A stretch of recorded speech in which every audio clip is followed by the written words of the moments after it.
The disaster continues. Here is Joey B, and I'm going to be back and explain on the back end. I made no decision except one. The person I will nominate will be someone with extraordinary qualifications, character, experience, and integrity. And that person will be the first black woman ever nominated to the United States Supreme Court. Guess what? I'm hiring writers and graphic artists. The pay, not bad, $250,000 per year. The requirements, you have to have 5 years of experience. You have to be easy to work with. And you have to be white and male. Yeah, you have to be white and male for me to hire you.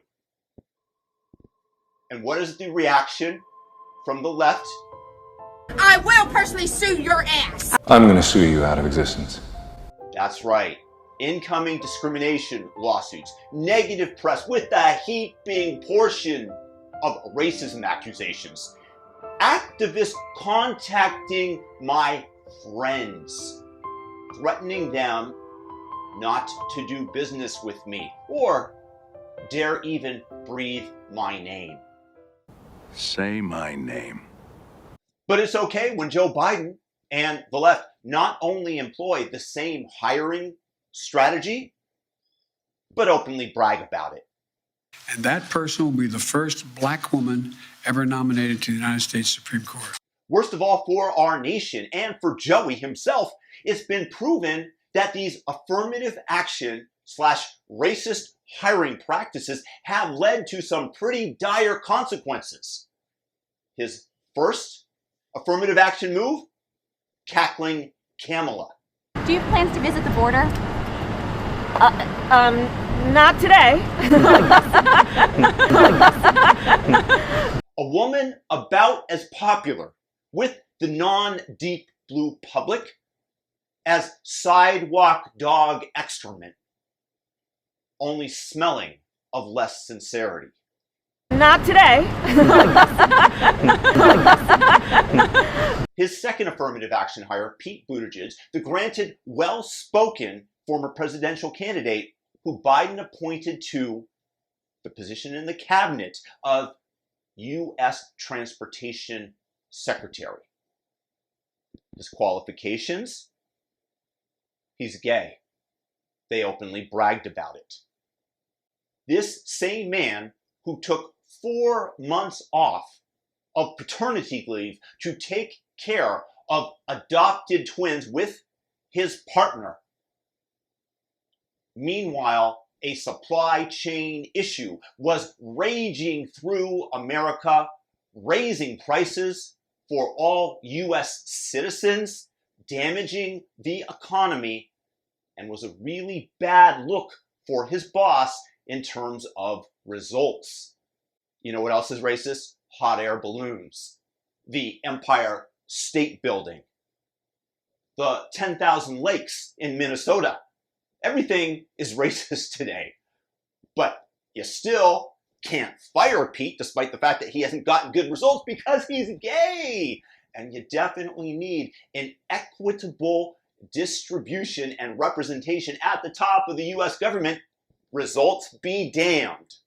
The same would be true if the Los Angeles Lakers were suddenly to hire me, a very capable basketball player, but nowhere near NBA caliber, as their starting point guard, because they wanted more racial diversity.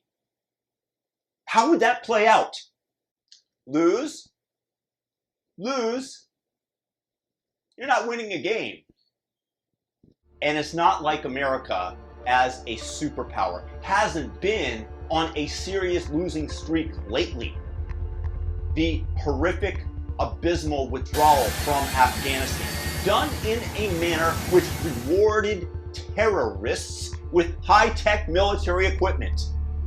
The young lives of brave soldiers lost. Is the Taliban takeover of Afghanistan now inevitable? No, it is not.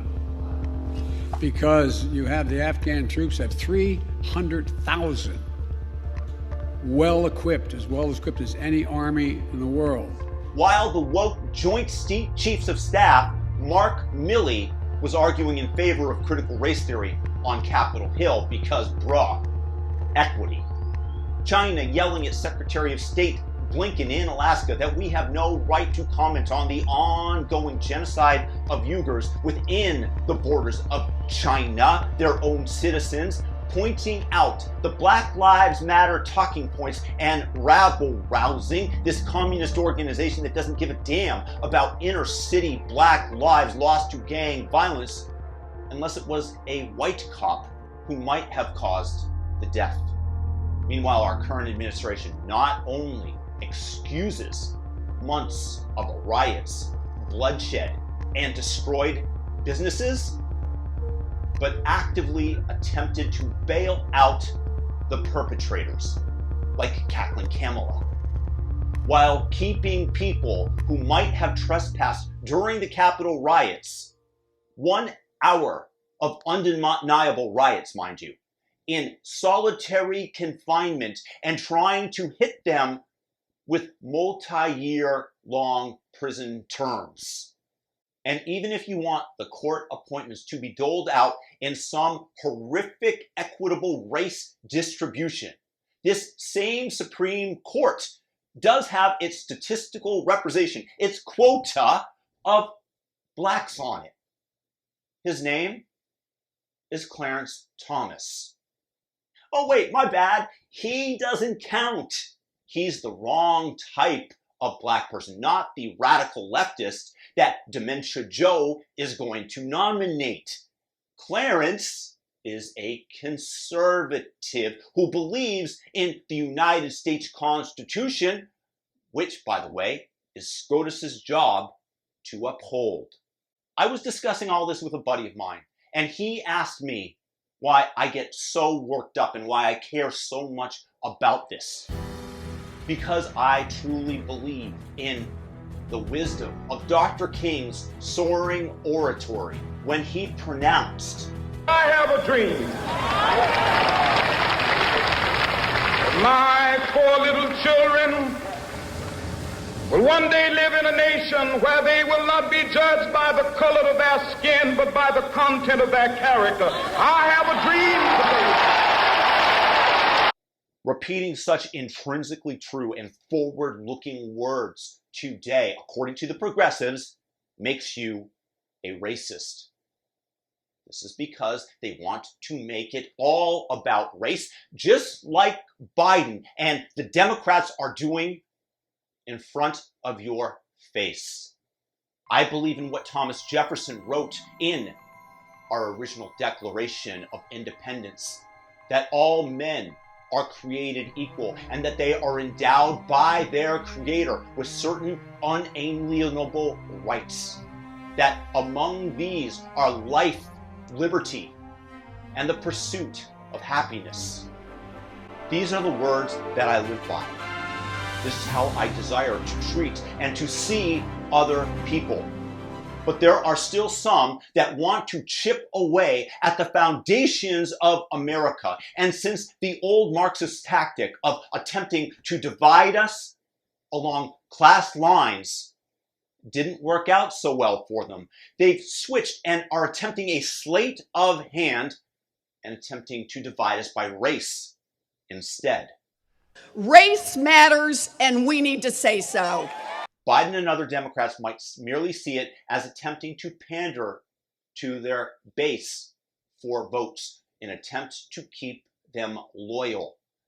In my mind and the mind of any sane person, I believe, they are intentionally pouring acid on Martin Luther King's dream, on our Declaration of Independence, and being either useful or willing idiots for those endeavoring to tear down our great country.